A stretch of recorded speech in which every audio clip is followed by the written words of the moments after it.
Bem-vindos de volta, pessoal. E como prometido, agora sim, a gente começa a discutir o direito ambiental constitucional. E antes de chegar, sim, ainda na aula de hoje, nós teremos um momento para refletir sobre o que está positivado, sobre os dogmas constitucionais sobre meio ambiente no ordenamento de 1988.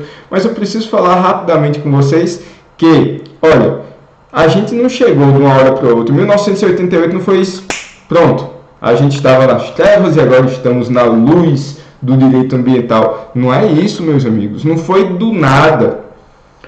A própria evolução da Constituição, os movimentos constitucionalistas mostram que sempre a Constituição está em evolução.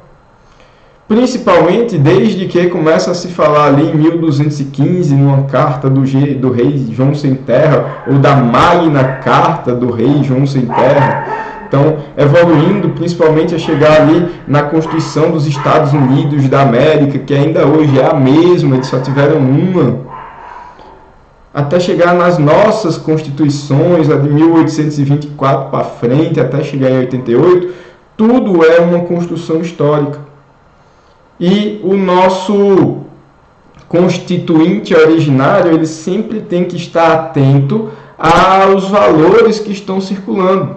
Se nós temos uma Constituição dita democrática, uma Constituição chamada também de cidadã em 1988 no Brasil, muito se deve a um contexto histórico que veio logo após anos de uma ditadura que se prolongou durante muito tempo. Ah, professor, não foi ditadura. Pessoal, eu não vou entrar nas minúcias, acho que isso aí a gente fugiria do nosso tema, mas eu peço que vocês estudem. Ah, foi golpe, não foi golpe em 64, se foi, não foi. O fato é que era para passar o poder bem rápido, não passaram o poder, e aí instauraram sim um regime de exceção no nosso país, principalmente com as 5, tá bom? Então, a gente viveu ali uma transição até chegar nos constituintes que se reuniram em 87 e em outubro promulgaram a nossa Constituição de 88. E ela vem muito no intuito de colocar uma série de freios e contrapesos ao abuso de autoridade, ao abuso estatal. Tá bom? Então, a gente chega nessa Constituição de 88. Agora, lembrando que é uma construção histórica, eu lembro de novo a vocês. Olha, em 1917... o mundo viu a primeira chamada Revolução Socialista. Depois aconteceu em outros lugares do mundo. Aconteceu em Cuba, aconteceu na China, aconteceu no Vietnã, aconteceu na Coreia do Norte, inclusive com a guerra entre as Coreias. Mas em 1917 a gente vê a criação ali, onde hoje é a Rússia e outros países circunvizinhos, da chamada União das Repúblicas Socialistas Soviéticas. Tá bom, professor. Então, o que é isso? Mataram o czar. Olha a coincidência, a nomenclatura ali bem perto de César, né? Ainda influência dos impérios romanos, não só do Ocidente, mas também do Oriente. Então, a Revolução Socialista derrubou o czar, colocou lá a chamada ditadura do proletariado. Tá bom. E aí, professor? Em 29, o que isso aqui marca? Isso aqui marca que aquela promessa de que a vida ia ser boa desde que você trabalhasse, não era verdadeira 100%, porque tinha gente trabalhando 16, 18 horas por dia, dando tudo de si, e que mal tinha ali o suficiente para subsistência. Tinha que colocar mulher e filho para trabalhar junto também. E aí, professor? Em 1929, a outra promessa de que a mão invisível do mercado regularia toda a nossa economia, e quanto menos Estado na economia, melhor, também acabou ruindo. A gente notou um abismo tão grande entre os mais pobres e os mais ricos, que os mais ricos agora estavam pobres também, porque parte de sua riqueza demandava consumo. E não tinha mais consumo, porque a grande massa de consumidores não tinha poder aquisitivo. E depois, meus amigos, a gente vê a questão da Segunda Guerra Mundial. E antes, durante e depois da Segunda Guerra Mundial, nós temos uma série de atrocidades que são cometidas pelo ser humano contra o ser humano, muitas delas com o uso de novas tecnologias dadas pela ciência. Ciência essa que se vendia como a grande salvadora de tudo. E aí, professor? Começa a se ruir uma série de valores que nós tínhamos até então.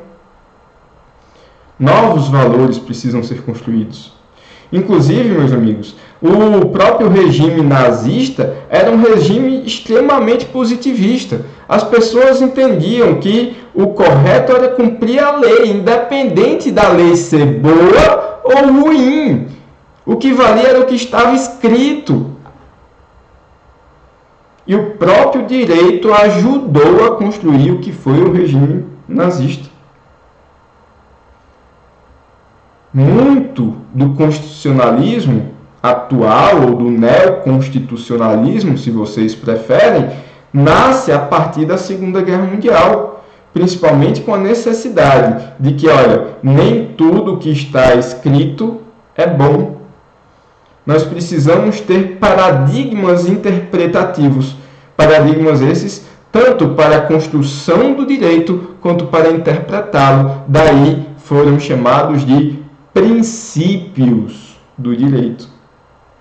E aí se entendeu que alguns princípios eles são gerais, independente do estágio de evolução, independente do regime que predomina em qualquer país. A esses se deram o nome de princípios gerais do direito. Alguns outros, pessoal, se entendeu que são valores que devem ser defendidos naquele ordenamento constitucional. São escolhas, olha aqui, políticas. Peço desculpa de não sair citando os doutrinadores constitucionalistas, mas tenho certeza que vocês chegaram aqui e já passaram por uma boa formação ali de Direito Constitucional 1. Direito Constitucional 2, 3 talvez, mas a gente vê essa questão do constitucionalismo ainda no Constitucional 1. E aí, professor? E aí que a gente surge com os princípios. Olha, a gente teve 2 aulas só sobre princípios, que vêm junto com esse neoconstitucionalismo. Além do mais, pessoal, como uma resposta ao crescimento desse Estado socialista, surge o chamado Estado do bem-estar social, atrelado ali a John Maynard Keynes, um dos seus grandes teóricos. Olha, não basta os direitos de liberdade, disse ele, nós precisamos também dos direitos de igualdade. E aí começam a surgir, principalmente no pós-Segunda Guerra Mundial, no New Deal, não é isso? A intenção de que nós tínhamos que dar um mínimo existencial para todo mundo.